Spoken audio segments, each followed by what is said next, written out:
Hey everybody, welcome back to the shop. Winter has set back in, and so the outside summer chores are done, and we're going to take off on the plasma table build once again. You haven't missed anything. Everything is pretty much exactly where we left off. We got the basic frame built. We got the linear rails done for the X and the Y axis. So I want to start off this next phase of the build by making it move on its own, which means I've got to install the belts. In this video, we're going to tackle installing the Y-axis belts. That will be our first foray into belt driving something. Let's go to it. I started by removing the X-axis carriage, and then I slid off the entire Y-axis gantry. Because of the way I made the linear rails with the follower bearings spring-loaded, it was pretty simple to do. The next thing was to remove the socket head cap screws, and that allowed me to put the rails up on the bench where I could work on them.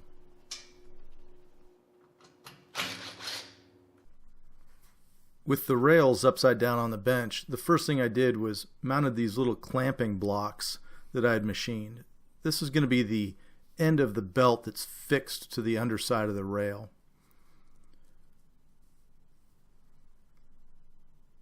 I used a transfer punch to mark a couple of spots on the rail, and then drilled and tapped them. These are 1024 screws that I used here. I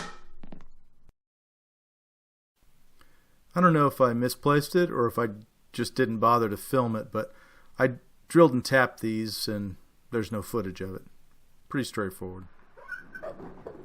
The next thing I did is I went out to the West Bay and cut a couple of pieces of plate steel. These are going to be machined with a couple of holes in them and get welded to the opposite end of the Y-axis tubes. This is where the tension adjustment bolt will be. There's going to be a couple extra holes, which I'll explain when we get to them.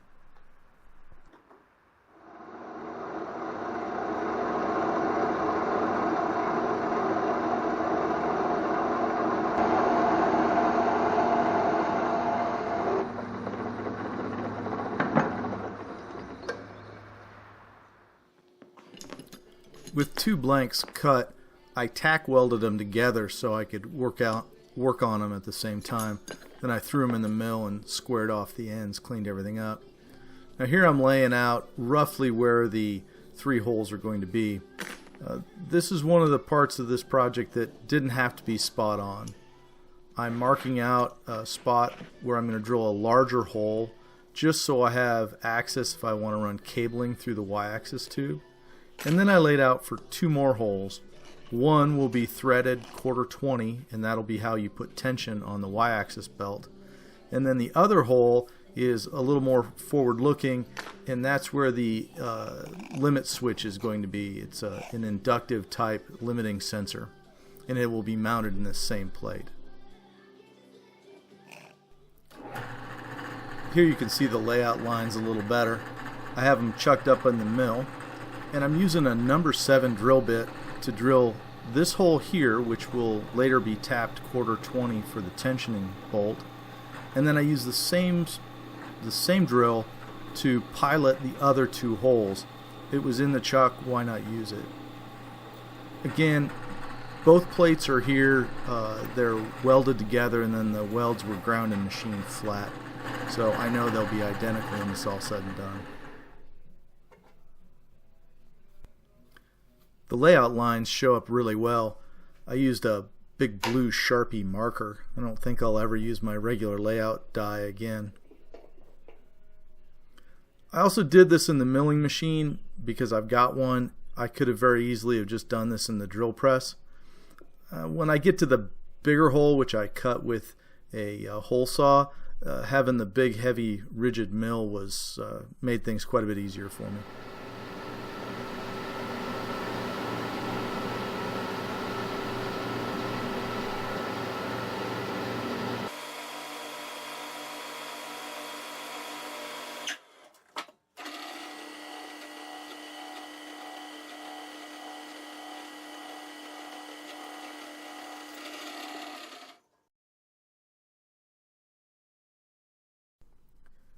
Here I've swapped out for the bigger drill chuck, and I've got a hole saw and arbor installed. I switched the mill into back gear so it'll spin nice and slow, and just took my time and put that hole in. That hole was I think about 1.25 inches in diameter, something of that nature.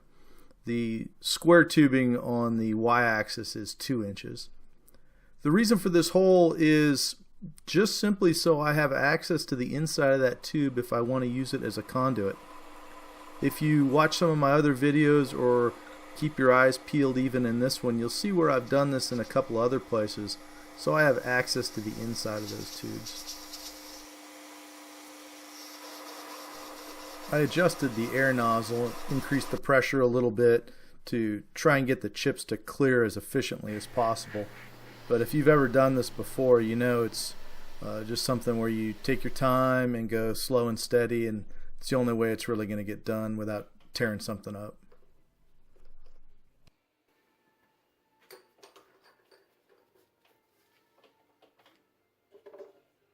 And then the last hole I had to drill was for the inductive limit switch.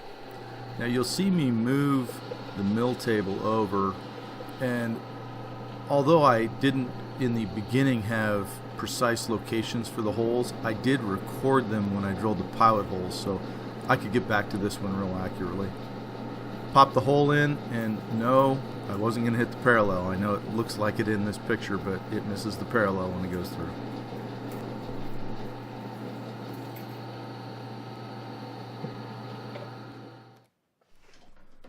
So next I went back out into the West Bay. I started by separating those two pieces of steel that I'd been drilling holes through and cleaned up what little was left of the tack welds. And then I proceeded to take out some of the socket head cap screws that are holding on the vertical part of the linear rail. And the reason I did that is because when I made them, they were about 1/8 of an inch oversized on both ends, and I had to trim them off. So what I did is took out a few bolts, and they're plenty flexible enough, and you saw me lay a little spacer block underneath, and then I just took off that extra little bit of material with a death wheel here. I had to do that on both of them, but only on the end where I was welding on this cap.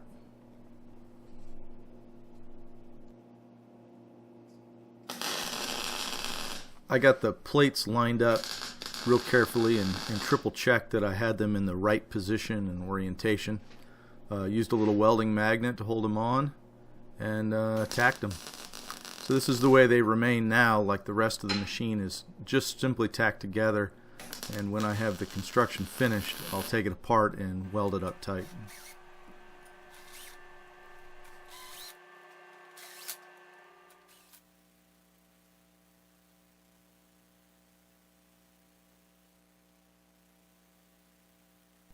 Here I'm moving on to making the clamps that will be on the adjustable tension end of the setup. This is where the 1/4-20 bolt will be attached that goes through that plate we just welded on. I drew in some rough visual lines just for reference, and I'm going to mill out a dado here that will accept a piece of 1/2-inch aluminum bar stock that will actually be what clamps the belt to this part.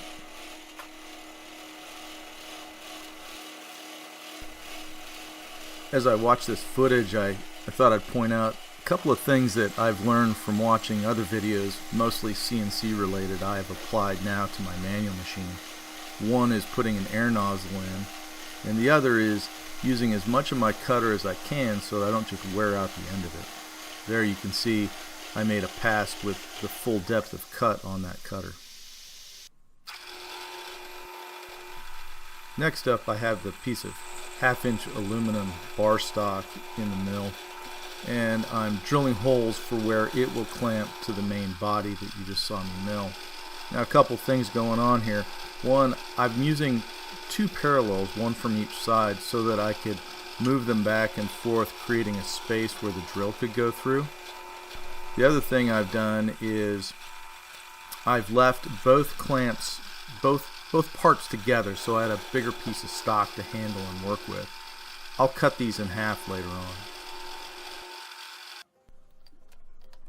With both sides of the clamp drilled and tapped, I assemble them here. Then I'll make a mark in the middle and cut them in half.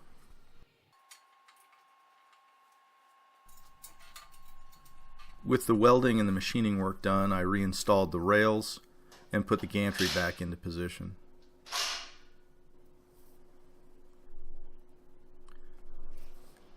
Next, I turned my focus to the tensioning end of the setup and started by installing the belt on that end, because it just clamps in right at the end of the belt.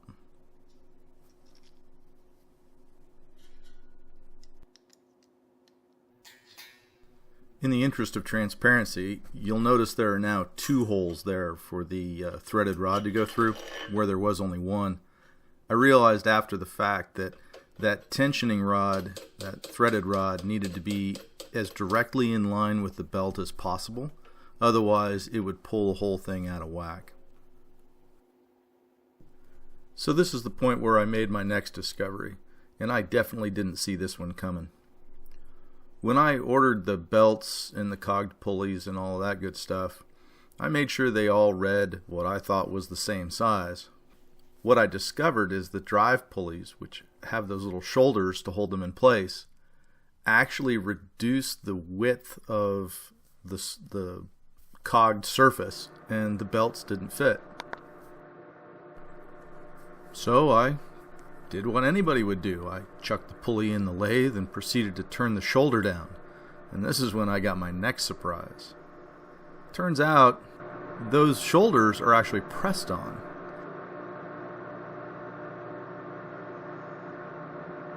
But right there you can see the ring just popped off, and I was surprised. What the hell was that? And there's my lesson. I think that shoulder is pressed on. So from here on out, I just used a screwdriver to pry them off. Much quicker work.